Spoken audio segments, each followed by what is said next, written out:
अगर पूरी स्क्वाड भी मेरे ऊपर गिर जाएगा ना, दो स्क्वाड, भाई तू जानता नहीं है मैं कौन हूँ, तुरंत उधर से गेम बैक कर लूंगा।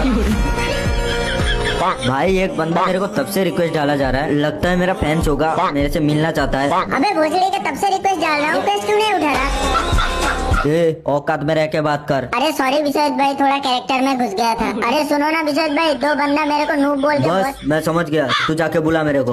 Daddies home. ने की कैसे किया मेरे को? क्यों, तेरे को पता नहीं? हाथ से क्या? वो सब छोड़, तू इस बंदे को नूब क्यों बोल रहा है? कस्टम में हार गया, नूब नहीं तो क्या बोलूं? तो फिर नूब नहीं बॉट बोलना चाहिए भोसड़ी के को। ठीक है, तो फिर एक कस्टम मेरे साथ भी हो जाए। हाँ जरूर। कस्टम बनाया जाए,